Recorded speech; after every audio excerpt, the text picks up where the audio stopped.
জমি বিবাদের জেরে মামাকে পোলের মধ্যে বেঁধে মারধরের অভিযোগ উঠেছে দুই ভাগনা সহ তার পরিবারের বিরুদ্ধে। অচৈতন্য অবস্থায় যুবককে উদ্ধার করে নিয়ে আসে হরিশ্চন্দ্রপুর থানার পুলিশ। হাসপাতালে চিকিৎসাধীন রয়েছেন যুবক। থানায় অভিযোগ দায়ের করেছে আহত যুবকের স্ত্রী। চাঞ্চল্যকর ঘটনাটি ঘটেছে সোমবার সন্ধ্যায় হরিশ্চন্দ্রপুরের মিশকিনপুর গ্রামে। পুলিশ সূত্রে জানা গিয়েছে আহত যুবকের নাম আসিম আলী, বয়স 40 বছর। তার বাড়ি হরিশ্চন্দ্রপুরের ভবানীপুর গ্রামে। অভিযোগ উঠেছে তার দুই ভাগনা নূর ইসলাম ও রফিকুল ইসলাম সহ মোট 12 জনের বিরুদ্ধে। স্থানীয় সূত্রে জানা গিয়েছে ছেলে নূর ইসলাম ও মা নূরেশা বিবির মধ্যে দীর্ঘদিন ধরে জমি নিয়ে বিবাদ চলছে।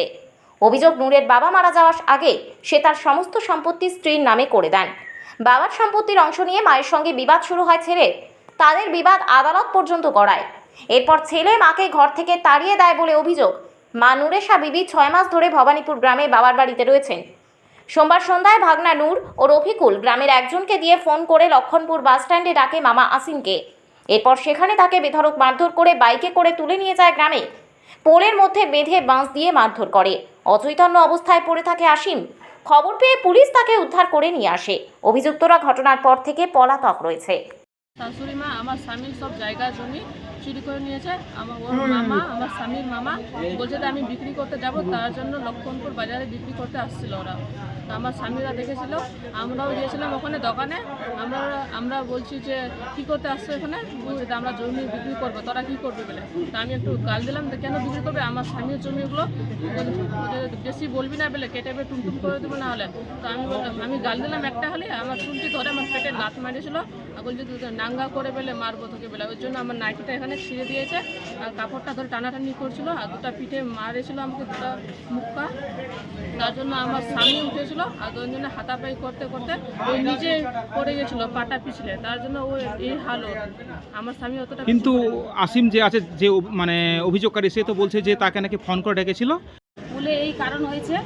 ওই যেই চাকরাটা আমাদের গ্রামের আমার জমি চাষবাস করছে, আবার ও ফোন করে ডাকলো, আবার এই থেকে এসে এখানে এসো, লক্ষণপুরে এসে বলে একটা বসে বলে মীমাংসা বলে হবে। আবার 5 বছর ধরে আমাকে খাই খালাসি ক্ষেত লাগাতে দিয়েছিল, আর লাগার পরে তারপরে এই অগণনা ক্ষেতটা ছুটে যাবে। আবার ও বলছে ক্ষেতটা আমার কাছে বিক্রি করে দিই, তুমি এসো। আমার দাদা বলছে আমি কেন বিক্রি করব, আমার তো ক্ষেত নাই।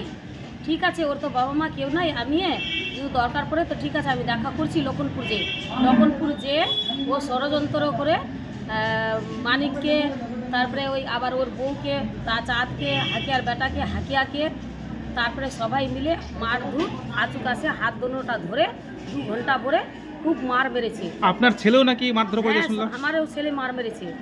প্রায় কতজন ছিল ওরা? আমাকে ফোন করে, আমার ভাগিনা আমাকে ফোন করে ডাকেনি। ও একটা লোক সাজিয়ে ও যায় মানে জমির ব্যাপার আছে। আমার বোনের সঙ্গে, ওই যার কাছে জমিটা আছে, আমার বোনের সঙ্গে গল্প করছিল, আমার বোনটার সঙ্গে। ওর তো মা বাবা নাই, ওর মা বাবার বদলা আমি আছি, সব কিছু আমার বাড়িতে আছে। তো আমাকে বললো, তো ওর ফোনটা আমি ধরলাম যে কী খবর ভাই, এমনি এমনি ব্যাপার, তোরা নিজের মধ্যে সব আছিস, তো তোরা নিজে মিলজিলটা করালে তোরা বিক্রি করবি কি না করবি। তো বলছে তুই বেলে আয় লক্ষণপুরে, এখানে বসে একটা ফয়সলা করে দেব।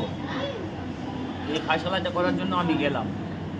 ওখানে যাওয়া অবধি আমাকে পুছিয়ে দে তুই এখানে কি করতে আলি। আমি করতে ভাই আমাকে ডাকলো, এই কথা বলেছি আর বাস মারপিট শুরু করে দিয়েছে আমাকে।